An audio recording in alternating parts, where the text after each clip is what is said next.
Hello dear bankers, आप सभी दोस्तों का स्वागत है CAIB इंपॉर्टेंट टॉपिक सीरीज में, जहां पर हम लोग समरी डिस्कस करते हैं अपनी इंपॉर्टेंट यूनिट्स की। और आज हम लोग डिस्कस कर रहे हैं मॉड्यूल बी। तो मॉड्यूल बी में दोस्तों परफॉर्मेंस मैनेजमेंट पार्ट 2 आज हम लोग कवर कर रहे हैं। पार्ट 1 हम लोगों ने लास्ट क्लास में कवर किया था। और ये हमारा टेलीग्राम है जिसे आप ज्वाइन कर सकते हैं। JAIB CAIB by Arvind sir, ये टेलीग्राम चैनल है।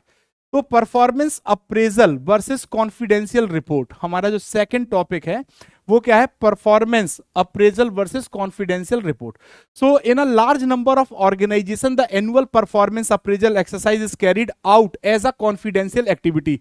तो मैक्सिमम ऑर्गेनाइजेशन ऐसी होती हैं जब वो परफॉर्मेंस अप्रेजल एक्टिविटी परफॉर्म करती हैं तो वहां पे जो रिपोर्ट होती है उसको कॉन्फिडेंशियल रखती हैं, कॉन्फिडेंशियल रिपोर्ट तैयार करती हैं। In fact, the form in which the performance of the employee is evaluated and reported is called confidential report. तो in fact, the form in which जिस तरीके से जिस फॉर्म में परफॉर्मेंस को एम्प्लॉय के इवेलुएट किया जाता है और रिपोर्ट किया जाता है, और उसे हम क्या कहते हैं? Confidential report. जब हम कॉन्फिडेंशियल यानी बिना किसी को बताए हम परफॉर्मेंस अप्रेजल कर रहे होते हैं तब। मेरिट और डीमेरिट क्या होती है परफॉर्मेंस अप्रेजल सिस्टम की, है ना? तो हर एक परफॉर्मेंस अप्रेजल सिस्टम का अपना एक मेरिट होता है, अपना एक डीमेरिट होता है। तो सबसे पहले हम एडवांटेज की बात करेंगे। It reveals the concern for performance and create an atmosphere of openness and trust in the organisation. तो जब हम परफॉर्मेंस अप्रेजल करते हैं तो ये रिवील करता है परफॉर्मेंस से रिलेटेड सभी कंसर्न्स को, और एक ऐसा एटमॉस्फेयर क्रिएट करता है जिसमें ओपननेस और ट्रस्ट ऑर्गेनाइजेशन में डेवलप होता है। Give feedback to the employee and ensure that corrective steps are taken in time. तो यहां पे एम्प्लॉय को फीडबैक दिया जाता है और करेक्टिव स्टेप्स लिए जाते हैं। अगर मान लीजिए किसी भी एम्प्लॉय का performance up to the mark नहीं है तो उस परफॉर्मेंस को अप टू द मार्क आप कैसे करोगे? तो उसके लिए आप क्या करोगे दोस्तों? करेक्टिव एक्शंस लेंगे, उनको ट्रेनिंग प्रोवाइड करेंगे, है ना? उनकी स्किल्स पे काम करेंगे, उनके एटीट्यूड डेवलपमेंट पे काम करेंगे, उनकी नॉलेज डेवलपमेंट पे काम करेंगे। It raise the general motivation level of the employee if implemented properly. अगर आपने परफॉर्मेंस अप्रेजल सिस्टम को प्रॉपरली इंप्लीमेंट किया है तो ये कहीं ना कहीं मोटिवेशनल लेवल ऑफ एम्प्लॉय को बढ़ाता है। ठीक है दोस्तों। नाउ अब कॉमन एरर्स, कौन कौन से एरर्स आपको देखने को मिलते हैं जब हम परफॉर्मेंस अप्रेजल करते हैं? पहला होता है हालो इफेक्ट और हॉर्न इफेक्ट। ठीक है। हालो इफेक्ट क्या होता है? पॉजिटिव इंप्रेशन, अगर जो अप्रेजी है उसके ऊपर किसी इंप्लॉय का पॉजिटिव इंप्रेशन ऑलरेडी है तो वो क्या करेगा? उसी पॉजिटिव इंप्रेशन के आधार पे उसका अप्रेजल कर देगा। हॉर्न इफेक्ट क्या होता है? जो नेगेटिव इंप्रेशन होता है तो यहाँ पे लोअर इक्विटी होती है और lesser value and low trust होता है। ठीक है। तो वो उसी आधार पे उसका अप्रेजल कर देगा। फिर सेंट्रल टेंडेंसी का एक कंसेप्ट आता है। ये सब क्या होते हैं? Common error. स्ट्रिक्ट रेटिंग, अब पता चला किसी को 3 से ऊपर आप रेटिंग ही नहीं दे रहे, है ना? फिर क्या आता है? लीनियंट रेटिंग, सबको 8-8 आप प्रोवाइड कर दे रहे हैं। Status effect, spill over effect. तो ये सभी हमारे क्या होते हैं? Common errors. ठीक है। किसमें एरर देखने को मिलते हैं? परफॉर्मेंस अप्रेजल में। Initial impression, latest impression, same as me. अगर किसी अप्रेजी को कोई इंप्लॉय के अंदर अपने वाले गुण दिखते हैं तो वो उस आधार पे कर देता है। Different from me, performance factor order और सिंपैथी इफेक्ट। ठीक है दोस्तों। नाउ हालो इफेक्ट क्या होता है देख लीजिए एक बार, क्योंकि एग्जाम में पूछा जाता है। A tendency to allow one trait और characteristics of an employee to influence the assessment.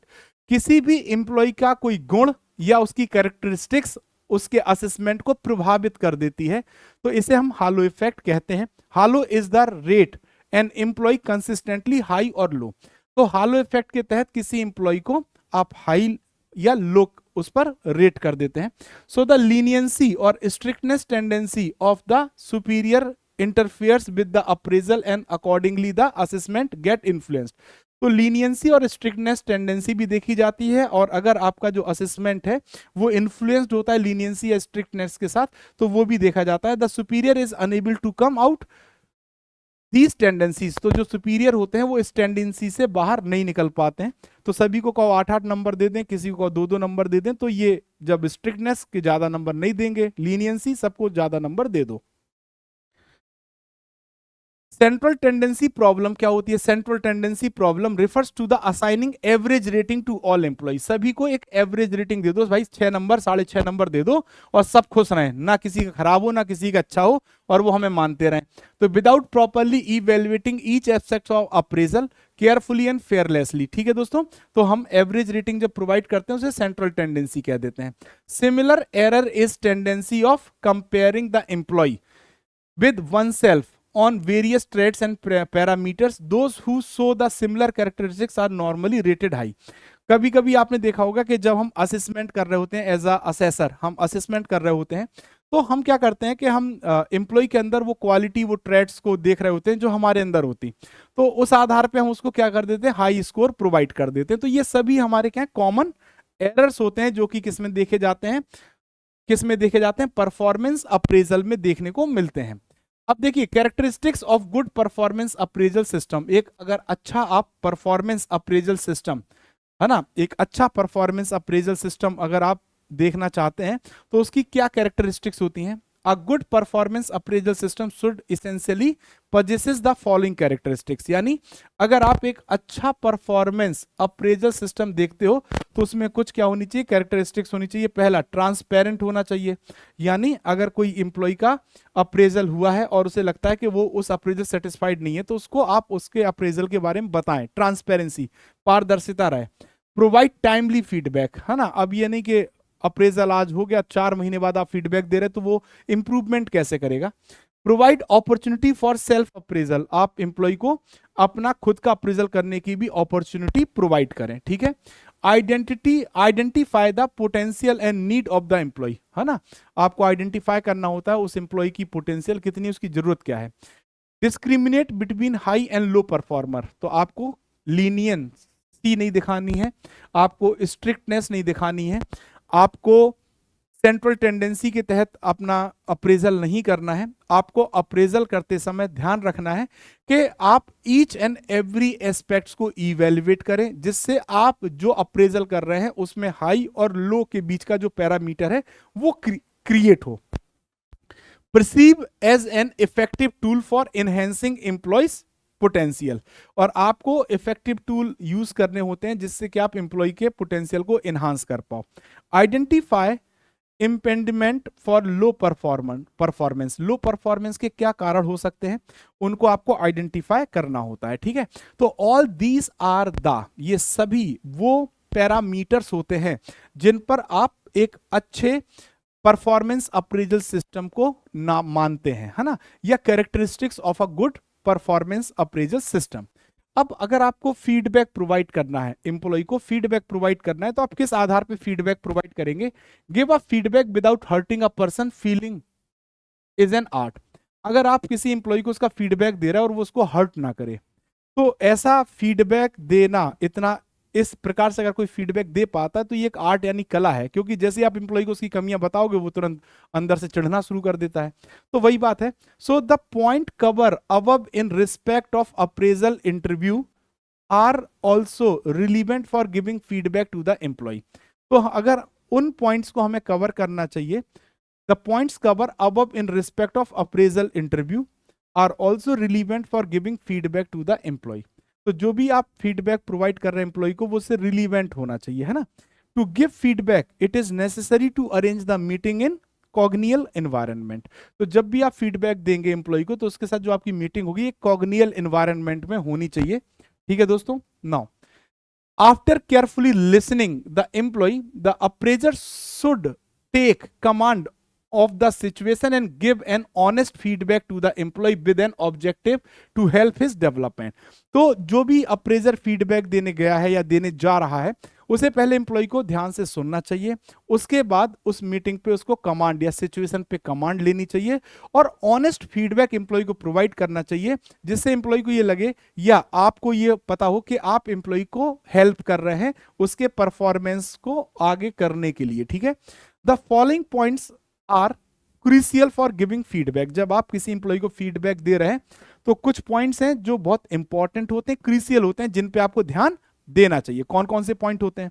सबसे पहला, the feedback should be objective and should help employee in reaching appropriate level of performance in the future. आपका feedback objective होना चाहिए और उस level का होना चाहिए कि आप एम्प्लॉय को अपने परफॉर्मेंस के अप्रोप्रिएट लेवल पे पहुंचने में मदद करे भविष्य में। ठीक है दोस्तों, feedback should be suggestive in nature rather than the judgemental और should focus on the training and development need of the employee. तो आपका फीडबैक सजेस्टिव होना चाहिए, ना कि जजमेंटल, और वो फीडबैक ऐसा हो जो कि ट्रेनिंग और डेवलपमेंट नीड्स ऑफ एम्प्लॉय को फोकस करे। Superior should adopt a problem solving approach not fault finding approach. जो भी फीडबैक दे रहा है उसको प्रॉब्लम सॉल्विंग अप्रोच यूज करनी चाहिए, ना कि fault finding approach. The trust of employee will be reinforced if a sincere attempt is made in giving feedback with an intention to help him। तो इनका कहना क्या है कि trust of the employee will be reinforce. अगर आप employ का जो ट्रस्ट है वो बढ़ता है आपके ऊपर, कब? अगर आप सिंसियर अटेम्प्ट यूज करते हैं, यानी उनको जब फीडबैक प्रोवाइड कर रहे हैं, सिंसियरली आप फीडबैक प्रोवाइड कर रहे हैं और सिर्फ एक ही इंटेंशन के साथ आप फीडबैक दे रहे हैं कि आप उनकी क्या कर पाए, मदद कर पाए। ठीक है दोस्तों, superior should never lost sight that his aim is to improve the performance of the appraisee and not to criticize him। तो जो भी अप्रेजर है उसे ध्यान रखना है कि जब वो फीडबैक दे रहा है तो उसका एक ही उद्देश्य है कि वो क्या करे, इंप्रूव करना चाहता है अपने एम्प्लॉय का परफॉर्मेंस, ना कि उसको क्रिटिसाइज करना चाहता है। तो कुछ डू एंड डोंट्स होते हैं जिनको यूज किया जाता है फीडबैक देते समय। सबसे पहले क्या करना चाहिए, allow the employee to do the maximum talking. Employee को आप ज्यादा से ज्यादा अपना पक्ष रखने का मौका दें। Encourage him to describe his success and failure. आप उसको प्रोत्साहित करें कि वो अपने सक्सेस और फेलियर को डिस्क्राइब करे। Create an atmosphere where he will open up. ऐसा एटमॉस्फेयर जहां वो खुलकर आपसे बात कर पाए। Praise him for his achievement. उसके अचीवमेंट के लिए आप उसको प्रेज करिए। Tell him honestly what you think where he could have done well. है ना, आप ईमानदारी से बताइए आप क्या सोचते हैं जहां उसने अच्छा काम किया है।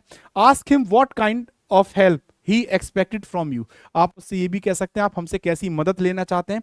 Extend to him all that you can do for him. जो आप उसके साथ उसके लिए कर सकते हैं वो आप कर सकते हैं। ठीक है, तो ये सभी पॉइंट होते हैं जिनको हमें डिस्कस करना था। सो आई होप आप सभी को ये क्लास समझ में आई होगी। तो आज के लिए बस इतना ही दोस्तों।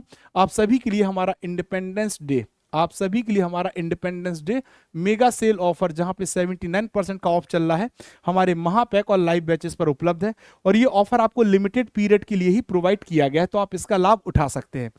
इस ऑफर के तहत 79% जो हमारा ऑफ चल रहा है, आप हमारे CAIB महापैक को सब्सक्राइब कर सकते हैं। 6 मंथ महापैक 2999, 12 मंथ महापैक 4499 और 24 मंथ महापैक 6499 में सब्सक्राइब कर सकते हैं। तो महापैक लेने का सबसे बड़ा फायदा क्या है, आपको यहाँ 20+ batches, 400+ class notes, 200+ live classes, 500+ mock and quizzes and 24/7 doubt support उपलब्ध है। ठीक है दोस्तों, साथ ही साथ अगर हम बात करें तो CAIB फाउंडेशन 2.0 बैच और CAIB फाउंडेशन बैच आपके लिए उपलब्ध है, जो कि आप लीस्ट प्राइस में इस समय सब्सक्राइब कर सकते हैं, क्योंकि आपके लिए मेगा डिस्काउंट ऑफर चल रहा है। सो अगर आपका जून 2025 में कोई इंडिविजुअल पेपर रह गया जो नहीं क्वालिफाई हुआ, चाहे वो ABM का पेपर हो, चाहे वो BFM का पेपर हो, चाहे वो BRBL का पेपर हो, चाहे वो ABFM का पेपर हो, तो आप इसे लीस्ट अमाउंट में सब्सक्राइब कर सकते हैं हमारे साथ, क्योंकि आपके लिए ये ऑफर लाइव बैचेस पर भी उपलब्ध है और हमारे इलेक्टिव पेपर की वीडियो कोर्सेज पर भी आपको ऑफर मिल रहा है। तो इस ऑफर का फटाफट आप लोग फायदा उठाइए। और यदि आपके पास कोई डाउट है तो आप हमारे टेलीग्राम पे लिख सकते हैं, इस टेलीग्राम पे जुड़ जाइए। तो आज के लिए बस इतना ही। Thank you very much. Happy independence day. आप सभी को 79th इंडिपेंडेंस डे की हार्दिक शुभकामनाएं और थैंक यू वेरी मच। तो पढ़ते रहिए, छुट्टी का आप मैक्सिमम यूटिलाइजेशन करिए जिससे आपकी प्रिपरेशन स्ट्रांग हो। Thank you all.